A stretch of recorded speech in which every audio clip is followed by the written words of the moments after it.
नमस्कार। राष्ट्र, राष्ट्रियता, सभ्यता र संस्कारको संगम बागमती टेलिभिजनको समाचारमा स्वागत छ। म भावना लिम्बू। प्रारम्भमा मुख्य समाचार। आगामी वैशाख 30 गते हुने स्थानीय तह निर्वाचनका लागि मनोनयन दर्ताको समय सकियो। 60,000 बढी उम्मेद्वारको मनोनयन दर्ता। निर्वाचन आयोगले वैशाख 13 गते मंगलबारबाट स्थानीय तह निर्वाचनको मतपत्र ढुवानीको काम सुरु गर्ने। 80% मतपत्र छपाईको काम सकिँदा बाँकी मतपत्रको छपाई कार्य जारी। सोमबार शेयर बजार नेप्से 34.95 अङ्कले घटेर परिसूचक 2386 अङ्कमा 50,47,000 किता शेयर 2 अर्ब 4 करोडमा कारोबार। युक्रेनको राजधानी कीवमा दूतावास फेरि खोल्ने अमेरिकी तयारी। 2 महिना हुँदा पनि रुसले आक्रमण नरोकेपछि थप सहयोग गर्ने अमेरिकी निष्कर्ष। र राष्ट्रिय खेलाडी कल्याणकारी कोषलाई राष्ट्रिय खेलकुद परिषदका सदस्य सचिव घिसिङको आर्थिक सहयोग। 3 महिना 16 दिनको सेवा सुविधाको पैसा कल्याणकारी कोषलाई प्रदान।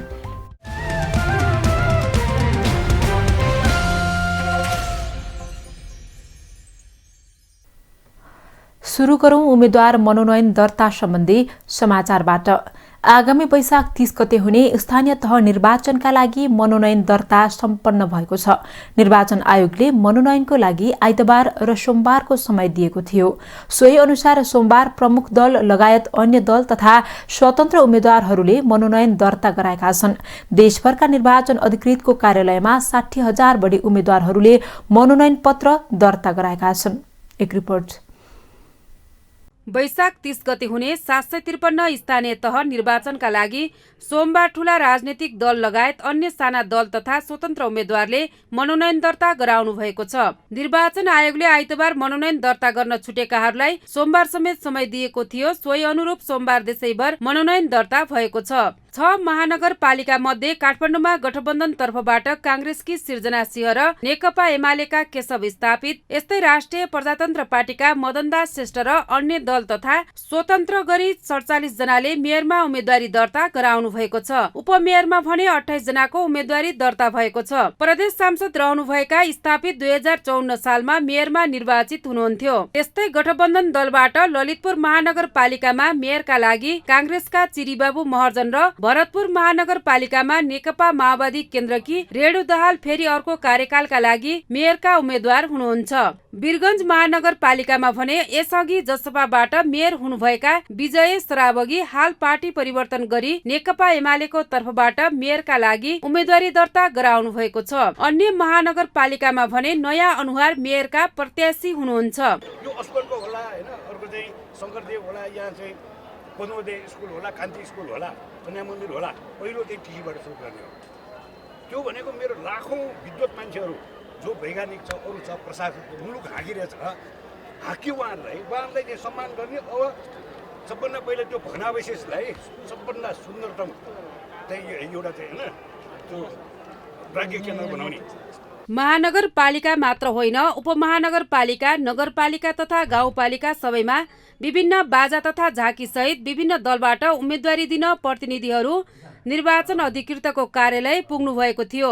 पोखरा र भरतपुर महानगरपालिकामा कांग्रेसबाट बागी उम्मेद्वारले मनोनयन दर्ता गराउनु भएको छ। बुटवल उपमहानगरपालिकाको मेयरमा नेपाली कांग्रेसबाट खेलराज पाण्डे र एमालेबाट बाबुराम भट्टराईले मनोनयन दर्ता गर्नुभएको छ। कांग्रेस उम्मेद्वारलाई नेकपा माओवादी केन्द्र, नेकपा एकीकृत समाजवादी, जनता समाजवादी पार्टी र राष्ट्रिय जनमोर्चाले पनि समर्थन गरेको छ। कालीन र दीर्घकालीन दुवै खालका योजना ल्याएर यसको चाहिँ सधैँलाई यसको समस्या समाधान हुने उपायहरू खोज्नेछु।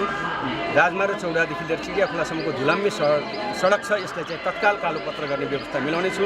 चुनाव कोरिडोरले विस्थापित 1500 जति घर परिवारलाई उनीहरूको बसोबासको व्यवस्थापन गर्नेछु। कुल 35,221 पदका लागि 60,950 जना भन्दा बढीले मनोनयन दर्ता गराएको निर्वाचन आयोगले जनाएको छ। सोमबार आयोगले अन्तिम नामावली प्रकाशन गरेपछि 13 वैशाखमा उम्मेद्वारको विरोधमा उजुरी दिने, 14 र 15 वैशाखमा मनोनयन पत्र जाँच गर्ने तथा उजुरी उपर जाँचबुझ गरी निर्णय गरिने र 15 वैशाखमा मनोनयन भएको उम्मेद्वारको नामावली प्रकाशन हुने निर्वाचन आयोगले जनाएको छ। 16 वैशाखमा उम्मेद्वारले नाम फिर्ता लिने र उम्मेद्वारको अन्तिम नामावली प्रकाशन गर्ने तालिका छ। 17 वैशाखमा उम्मेद्वारलाई निर्वाचन चिन्ह प्रदान गर्ने आयोगको कार्यक्रम रहेको छ। देशभर कुल 1,77,07,023 जना मतदाता रहेका छन्, जसका लागि 10,756 मतदान स्थल र 21,955 मतदान केन्द्र तोकिएको छ। अब पालो बेलाको बोली। उम्मेद्वार मनोनयनको दोस्रो दिन प्रमुख दल लगायत अन्य दल तथा स्वतन्त्र उम्मेद्वारहरूले मनोनयन दर्ता गराएका छन्। विभिन्न ठूला, साना तथा स्वतन्त्रका उम्मेद्वारलाई हामीले तपाईको उम्मेदवारी केका लागि भनेर प्रश्न गरेका छौं। हेरौं उहाँहरूको भनाई जस्ताको तस्तै।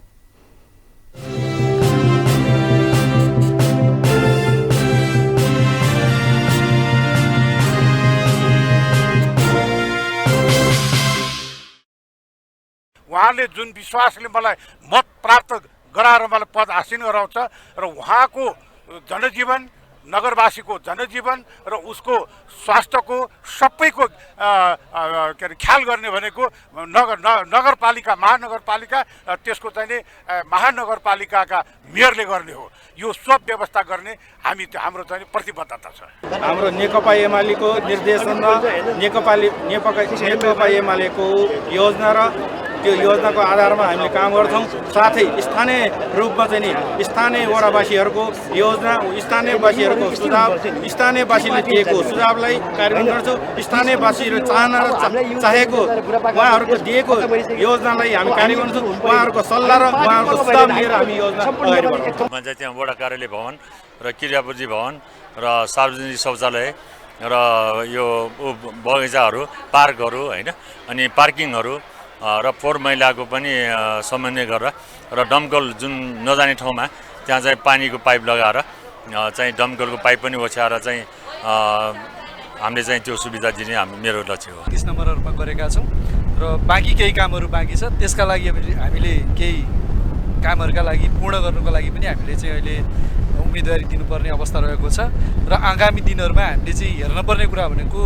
विकास निर्माणका कामहरू लगभग हामीले सिद्ध्याएका छौँ। नीतिगत कुराहरू केही परिवर्तन गर्नुपर्ने देखिन्छ। वडाका कामहरूमा नीतिगत कुराहरूलाई निरन्तरता दिनुपर्ने भएको हुनाले पनि हाम्रो जिम्मेदारी।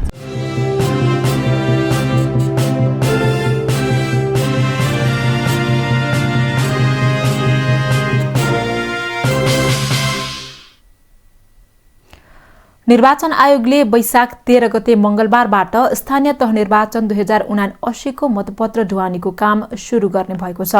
निर्वाचन आयोग नेपालले सोमबार आयोजना गरेको नियमित पत्रकार भेटघाट कार्यक्रममा सो जानकारी गराइएको हो। आयोगका प्रवक्ता शालिग्राम शर्मा पौडेलले 80% मतपत्र छपाईको काम सकिएको र बाँकी मतपत्रको पनि छपाई कार्य जारी रहेको बताउनुभयो। उहाँका अनुसार हालसम्म 68 जिल्लाका लागि 1,54,83,000 मतपत्र छपाई सकिएको छ। निर्वाचन आयोगले 1,94,00,000 मतपत्र आवश्यक पर्ने अनुमान गरेको छ। आयोगले निर्वाचन आचार संहिताको पूर्ण पालना गर्न सम्बन्धित सबै पक्षलाई पनि सचेत गराएको छ। निर्वाचनलाई स्वच्छ, स्वतन्त्र, भयरहित तथा पारदर्शी बनाउन आयोगले सो आह्वान गरेको उल्लेख गर्दै उहाँले निर्वाचन आचार संहिताको पूर्ण पालना नगर्ने राजनीतिक दल तथा उम्मेद्वारहरूमाथि निर्वाचन कसुर अनुसार कारबाही हुने चेतावनी पनि दिनुभयो। निर्वाचन आयोगले सरुवा, पदस्थापना वा काजमा खटाइएका कर्मचारीहरूलाई निर्वाचन सम्पन्न गराउने प्रयोजनका लागि तोकिएको ठाउँमा यही वैशाख 15 गतेभित्र अनिवार्य रूपमा हाजिर हुने व्यवस्था मिलाउन पनि सम्बन्धित पक्षलाई पुनः निर्देशन दिएको छ। निर्वाचन आयोगले हालसम्म निर्वाचनको पर्यवेक्षणका लागि 68 वटा संस्थाहरूले अनुमति लिएको पनि जनाएको छ। ती संस्थाका करिब 20,000 पर्यवेक्षकहरूलाई आयोगको परिचय पत्र सहित मतदान केन्द्रहरूमा परिचालन गरिने पनि आयोगका प्रवक्ता पौडेलले बताउनुभयो। निर्वाचन आयोगले आयोगका सहसचिव तुलसी बहादुर श्रेष्ठ र सह न्यायाधिवक्ता गुरु वाग्लेलाई निर्वाचन सूचना सम्प्रेषण अधिकारी पनि तोकेको छ। आयोगका प्रवक्ता र सहप्रवक्ताको अतिरिक्त उहाँहरूलाई पनि निर्वाचनको सूचना दिनका लागि निर्वाचन सूचना सम्प्रेषण अधिकारी तोक्नु परेको प्रवक्ता पौडेलले बताउनुभयो। समाचारमा एकैछिन विश्राम।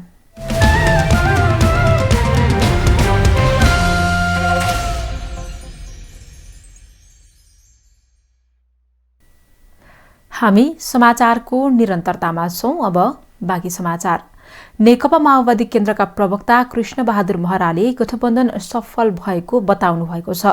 सोमबार माओवादी केन्द्रको नियमित पत्रकार भेटघाटमा बोल्दै प्रवक्ता महराले स्थानीय तह निर्वाचनको लागि मनोनयन दर्ताको दिनसम्म आइपुग्दा गठबन्धन सफल भएको बताउनु भएको हो। उहाँले गठबन्धन अझ अगाडि बढ्दै जाने पनि बताउनुभयो। उहाँले आज बिहानसम्ममा गठबन्धन 60% ठाउँमा सफल भएको र बाँकी ठाउँमा पनि बेलुकीसम्ममा कुरा मिल्ने बताउनुभयो।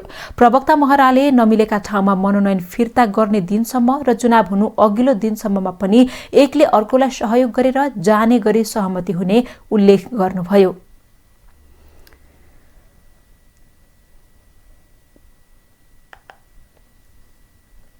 आज पनि जारी छ र यो मिल्ने क्रम 29 गतेसम्म ट्यासिट अन्डरस्ट्यान्डिङ हाम्रो बीचमा एकले अर्कालाई सहयोग गर्ने भन्ने पनि हुन सक्छ।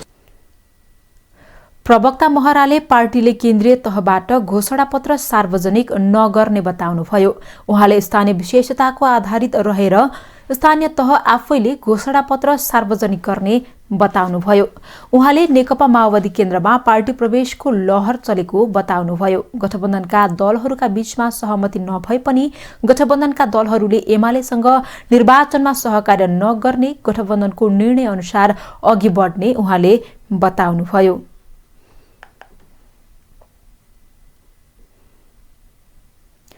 सत्तारूढ गठबन्धनले 5 दलीय गठबन्धनको निर्णय अनुसार मनोनयन दर्ता गर्न निर्देशन दिएको छ। सोमबार प्रधानमन्त्री निवास बालुवाटारमा बसेको सत्तारूढ गठबन्धनको बैठकले मनोनयन दर्ता गर्दा गठबन्धनले गरेको निर्णय अनुसार गर्न नेता कार्यकर्तालाई निर्देशन दिएको हो। बैठकले गठबन्धनको उम्मेद्वारलाई निर्वाचित गराउनका लागि आफ्नो दलको संयन्त्र मार्फत निर्देशन दिने पनि निर्णय गरेको सञ्चार तथा सूचना प्रविधि मन्त्री ज्ञानेन्द्र बहादुर कार्कीले बताउनुभयो। उहाँले देशैभरि 5 दलको एउटै उम्मेद्वार हुने बताउनुभयो। 5 दलको जुन निर्णय छ त्यही निर्णय अनुसार सबैलाई मनोनयन गर्नका निमित्त निर्देशन दिने कुरा भएको छ। सबैले आफ्नो संयन्त्र मार्फत आफ्नो दललाई चाहिँ निर्देशन गर्ने अहिले निर्णय भएको छ। मन्त्री कार्कीले गठबन्धनको निर्णय विपरीत उम्मेद्वारी दर्ता गराउनेहरूलाई पनि सहमतिमा ल्याउने बताउनुभयो। सञ्चारकर्मीको जिज्ञासाको जवाफ दिँदै उहाँले उम्मेद्वार छनौटको सम्बन्धमा नेपाली कांग्रेसभित्र कुनै समस्या नभएको बताउनुभयो। आसन्न स्थानीय तहको निर्वाचनका लागि मनोनयन दर्ता गर्ने दोस्रो र अन्तिम दिन हो। पहिलो दिन स्वतन्त्र उम्मेद्वारहरू केही साना र नयाँ दलले मनोनयन दर्ता गरेको भए पनि दोस्रो दिन भने राष्ट्रिय राजनीतिमा प्रभाव राख्ने नेपाली कांग्रेस, एमाले, माओवादी, राप्रपा लगायतका दलले उम्मेद्वार मनोनयन गरेका छन्। एक रिपोर्ट।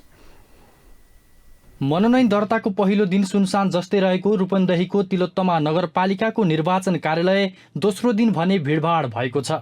राष्ट्रिय राजनीतिमा प्रभाव राख्ने नेपाली कांग्रेस, एमाले, माओवादी, राप्रपा लगायतका दलहरूको वर्चस्व रहेको तिलोत्तमा यी दलहरूले मनोनयन दर्ता गर्न निर्वाचन कार्यालय आइपुगेपछि भिडभाड भएको हो।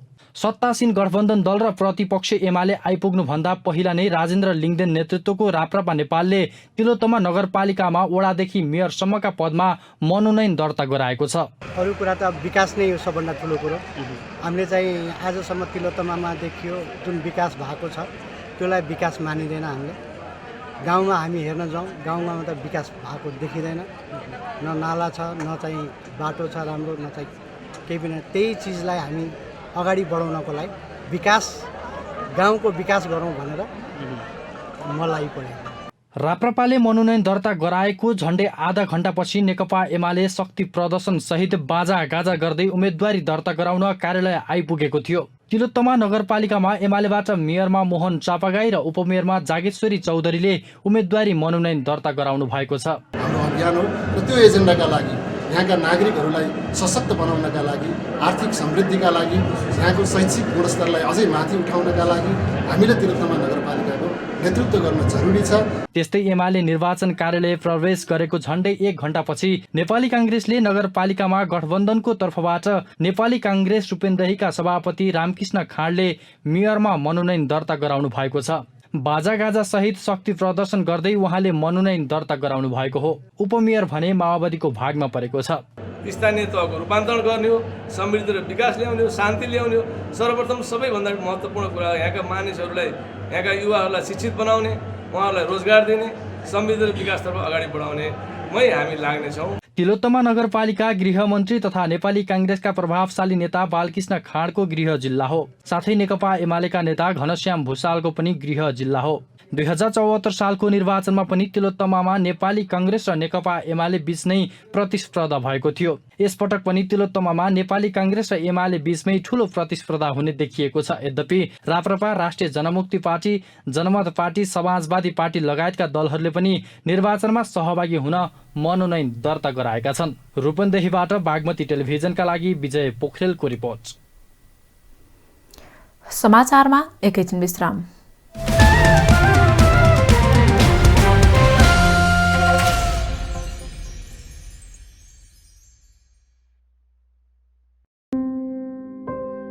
रिद्धि सिद्धि सिमेन्टमा छ अत्याधुनिक प्रविधि जसले सरल बनाएको छ हाम्रो जीवन शैली। हरेक पाइलामा थप्दैछन् खुसीका क्षणहरू। प्रविधि आधुनिक जीवन शैलीको सहयात्री बनेको छ र दिँदैछन् भोलिलाई पूर्ण आकार। प्रविधिले नै दिन्छ हरेक कठिनाइमा साथ र बढाउँछ भवितव्यलाई रोक्ने मजबुत हात अनि दिन्छ अझ दिगो सुरक्षा। यस्तै अतुलनीय प्रविधिलाई नयाँ स्तरमा पुर्याउँदै प्रस्तुत छ रिद्धि सिद्धि सिमेन्ट। 24 घण्टा स्वचालित रोबोटिक गुणस्तर नियन्त्रण, लेजर सिल प्याकेजिङ, सर्वोत्कृष्ट युरोपेली प्रविधि तथा अत्याधुनिक पर्यावरण मैत्री cement plant. Riddhi Siddhi cement, गुणस्तरको नयाँ स्तर।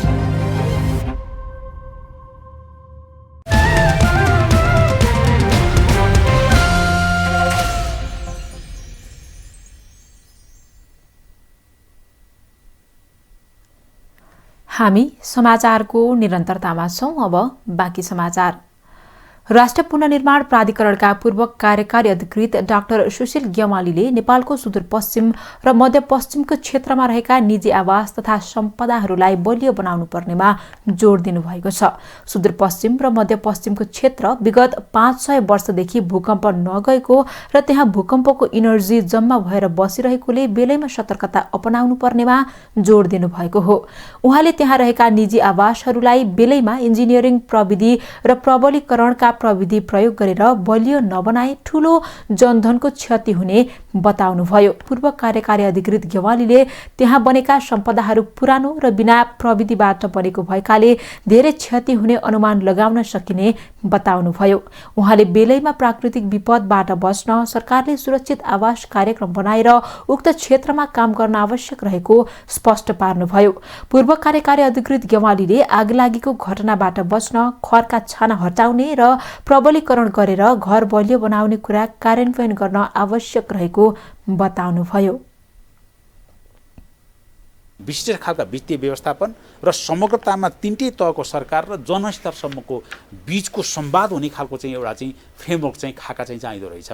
त्यसो गर्न सकियो भनेदेखि यति ठुलो खालको बृहत्तर खालका चाहिँ तपाईँको विपदहरूको जोखिमबाट चाहिँ आएको जुन क्षति छ त्यसलाई चाहिँ व्यवस्थापन गर्न सकिँदो रहेछ भन्ने कुराको पाठ चाहिँ हामीले यो बीचबाट चाहिँ सिकेका छौँ। पूर्व कार्यकारी निर्देशक ग्यमालीले मध्यपश्चिम र सुदूरपश्चिमका क्षेत्रहरू बाढी, पहिरो लगायतको बहुप्रकोपीय जोखिममा रहेकोले त्यसबाट पनि बच्ने गरेर सरकारले कदम चाल्नुपर्नेमा जोड दिनुभयो। पछिल्लो 24 घण्टामा थप 21 जनामा कोरोना भाइरस संक्रमण पुष्टि भएको छ भने कसैको पनि मृत्यु भएको छैन। स्वास्थ्य तथा जनसंख्या मन्त्रालयको अनुसार 3642 जनाको पीसीआर परीक्षणमा 19 जना र 1133 जनाको एन्टिजेन परीक्षणमा 2 जना गरी 21 जनामा संक्रमण पुष्टि भएको हो। पछिल्लो 24 घण्टामा कोरोनाबाट 17 जना निको भएका छन् भने हाल देशभर 271 जना सक्रिय संक्रमित रहेका छन्, जसमध्ये 270 जना होम आइसोलेसनमा रहेका छन् भने 1 जना संस्थागत आइसोलेसनमा रहेका छन्। सोमबार थपिएसँगै नेपालमा कोरोना संक्रमितको कुल संख्या 11,18,945 पुगेको छ। यो सँगै नेपालमा मृत्यु हुनेको संख्या 11,951 पुगेको छ भने 9,66,540 जना संक्रमण मुक्त भएका छन्।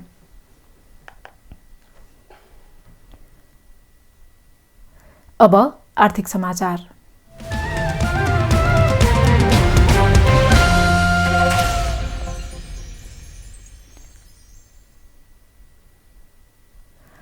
आइतबार 96 अङ्कले बढेको शेयर बजार सोमबार भने घटेको छ। शेयर बजार निप्से 34.95 अङ्कले घटेर परिसूचक 2386.01 बिन्दुमा झरेको छ। 239 वटा कम्पनीका 50,47,000 किता शेयर 2 अर्ब 4 करोड 22 लाख रुपैयाँमा कारोबार भएको छ। होटल र म्युचुअल फण्ड बाहेक अरू सबै समूहको शेयर घटेकोमा बीमा, उत्पादन, लघुवित्त, विकास बैंक र जलविद्युत समूहको शेयर उच्च अङ्कले ओह्रालो लागेको छ। सबैभन्दा धेरै अरुण भ्याली हाइड्रोको 8 करोड 11 लाख रुपैयाँको शेयर किनबेच भयो। सेन्ट्रल फाइनान्सको शेयर सबैभन्दा धेरै करिब 5.5% घटेको छ। समग्रमा बजार घट्दा पनि जल्पा लघुवित्तको शेयर भने 10% बढेको छ। आर्थिक उपार्जनको बलियो माध्यम वैदेशिक रोजगारी बनाएका रामपुर नगरका युवाहरूले यतिखेर कृषि व्यवसायलाई आमदानीको मुख्य माध्यम बनाएका छन्। स्थानीय सरकारले वैदेशिक रोजगारीबाट फर्केका युवाहरूलाई स्वदेशमै स्वरोजगार बनाउन युवालाई लक्षित आर्थिक सहयोगको कार्यक्रम कार्यान्वयन गरेपछि विदेशको राप र ताप भन्दा स्वदेशको आधुनिक कृषि व्यवसाय युवाहरूको रोजाइमा परेको हो। रामपुर नगर सरकारले युवालाई लक्षित गरेर कृषि प्रस्ताव अनुरूप 2 देखि 20 लाख रुपैयाँसम्मको ब्याज अनुदानको व्यवस्था गरेपछि वैदेशिक रोजगारीबाट फर्किएका युवाहरूले मौसमी, बेमौसमी तरकारी, फूल, खेतीको व्यावसायिक खेतीबाट राम्रो आमदानी लिन सफल भएका छन्। ठूलो धनराशि खर्चिएर विदेशको राप र तापमा रगत र पसिना बगाउनु भन्दा स्वदेशमै कम लगानीमा बढी आमदानी लिन सकिने फूल, तरकारी खेतीबाट राम्रो आमदानी लिन सफल भएको कृषक दिलबहादुर थापाको आफ्नो अनुभव रहेको छ। हामी खुसी छौं आफ्नो स्वदेशमा आफ्नो परिवारसँग बसेर आफ्नो इष्टमित्रसँग बसेर नेपालमा केही गर्न सकिन्छ भन्ने एउटा उदाहरण पनि हामी दिन सकिरहेका छौं र सबैभन्दा ठूलो कुरा भनेको खुसी हो।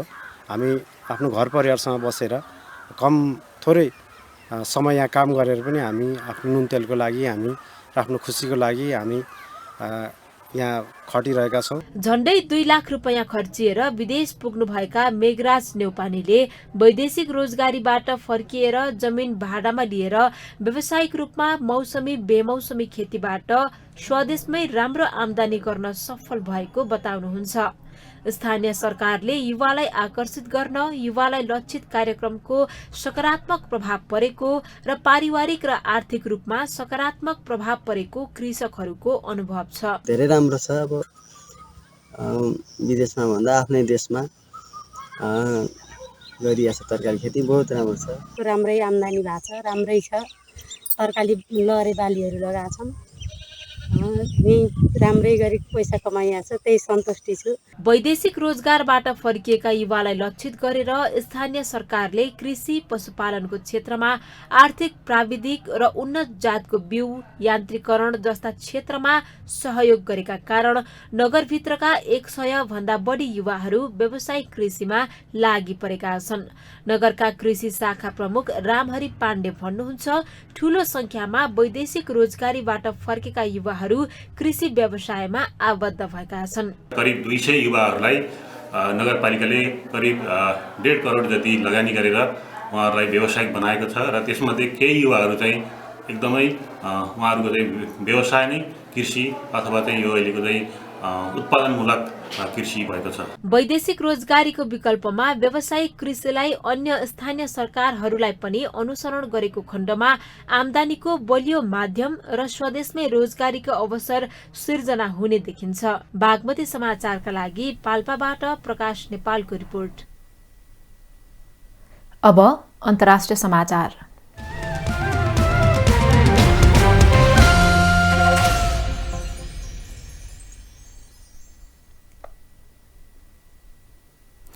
अमेरिकाले युक्रेनमा आफ्नो दूतावास फेरि खोल्ने भएको छ। अमेरिकाका विदेश मन्त्री र रक्षा मन्त्रीले युक्रेनको राजधानी किभमा दूतावास फेरि खोल्ने तयारी भएको पुष्टि गर्नुभएको छ। रुसले युक्रेनमाथि आक्रमण गरेपछि आफ्ना लागि किभ असुरक्षित रहेको भन्दै अमेरिकाले दूतावासका सबै कर्मचारीहरूलाई फिर्ता बोलाउँदै दूतावास अनिश्चितकालका लागि बन्द गराएको थियो। अहिले भने युक्रेनलाई थप सहयोगको आवश्यकता परेको र त्यसका लागि दूतावास मार्फत गर्नुपर्ने भएकाले दूतावास खोल्न लागेको अमेरिकी अधिकारीहरूको भनाइ छ। अमेरिकाले युक्रेनलाई विभिन्न आधुनिक हतियार र नगद समेत सहयोग दिने घोषणा गरिसकेको छ। केही सहयोग भने यसअघिदेखि नै दिँदै आएको थियो। 2 महिना हुँदा पनि रुसले आक्रमण नरोकेपछि अमेरिकाले थप सहयोग गर्ने निष्कर्ष निकाल्दै दूतावास फेरि सञ्चालन गर्ने तयारी गरेको बताइएको छ। रुसले युक्रेनमा गत फेब्रुअरी 24 देखि युक्रेनमा आक्रमण सुरु गरेको हो। आक्रमणका कारण सयौंको मृत्यु भएको छ भने अरू कयौं घाइते भएका छन्। त्यसैगरी हजारौं विस्थापित भएका छन्। द्विपक्षीय भिडन्तका कारण युक्रेनलाई ठूलो भौतिक तथा आर्थिक क्षति पनि भएको छ। रुसले युक्रेनमा आक्रमण गरेपछि विश्वकै आर्थिक तथा राजनीतिक क्षेत्रमा समेत नकारात्मक असर परेको छ। भारतमा कोरोना भाइरसबाट थप 2541 जना संक्रमित भएका छन्। सरकारी अधिकारीहरूले सोमबार दिएको जानकारी अनुसार पछिल्लो एक दिनमा थप 30 जनाको मृत्यु पनि भएको छ। अघिल्लो दिन भने 2593 जना संक्रमित भएका थिए। भारतमा अहिलेसम्म 4,30,60,086 जना संक्रमित भएका छन्। संघीय स्वास्थ्य मन्त्रालयले भारतमा अहिले 16,522 जना संक्रमित अवस्थामै रहेको जनाएको छ। नयाँ संक्रमित मध्ये 1,083 जना दिल्ली प्रदेशका मात्रै रहेका छन्। यो संख्या नयाँ कुल संक्रमितको 57.37% हो। अब खेलकुद समाचार।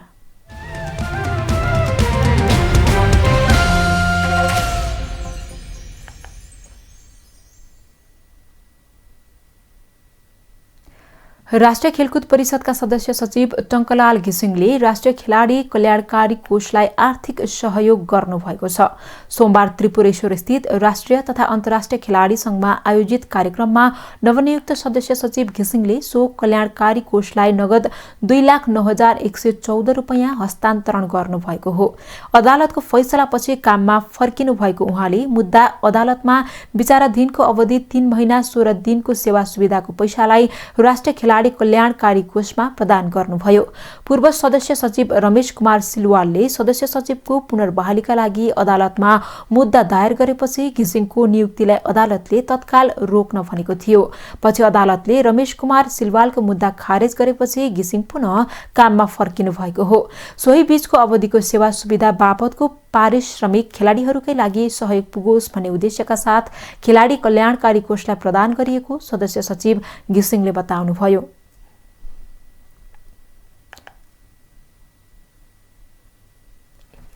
मन्त्री परिषद निर्णयबाट गत मङ्सिरमा सदस्य सचिवमा नियुक्त हुनुभएका घिसिङको प्रस्तावमा 9औं राष्ट्रिय खेलकुदको मिति तय भएको छ।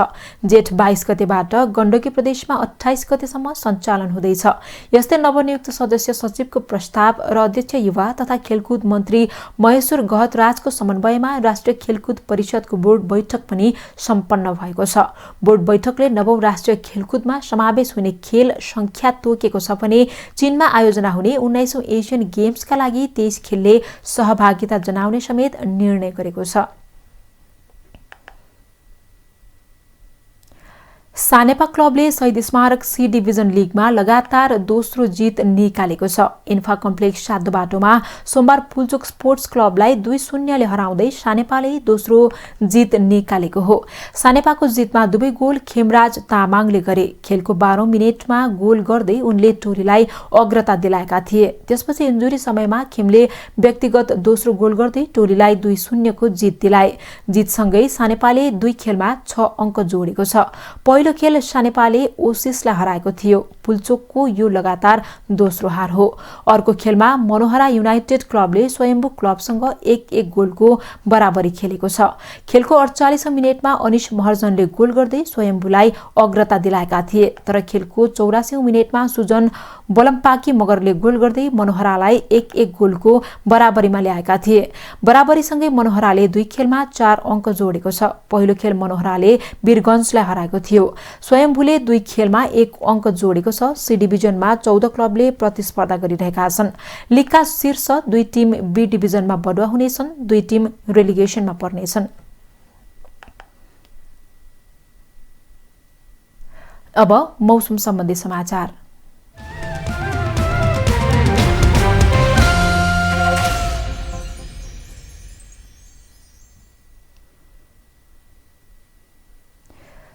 आज राति देशको पहाडी भूभागमा आंशिक बदली रही बाँकी भूभागमा मौसम सामान्यतया सफा रहनेछ। प्रदेश 1 र गण्डकी प्रदेशको पहाडी भूभागका 1 वा 2 स्थानमा मेघगर्जन, चट्याङसहित क्षणिक हल्का वर्षाको सम्भावना रहेको छ।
समाचारको अन्त्यमा पुनः मुख्य समाचार।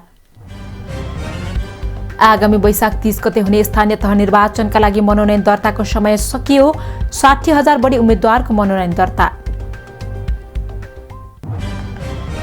निर्वाचन आयोगले वैशाख 13 गते मंगलबारबाट स्थानीय तह निर्वाचनको मतपत्र ढुवानीको काम सुरु गर्ने। 80% मतपत्र छपाईको काम सकिँदा बाँकी मतपत्रको छपाई कार्य जारी।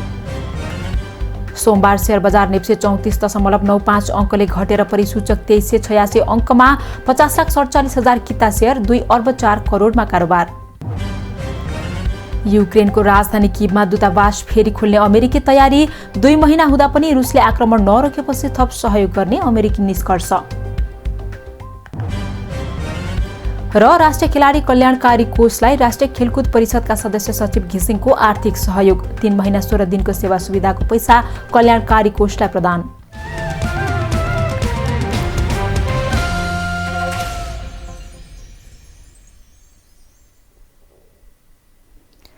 राष्ट्र, राष्ट्रियता, सभ्यता र संस्कार संरक्षणमा समर्पित बागमती टेलिभिजनमा प्रसारण भइरहेको समाचार अहिलेलाई यति नै।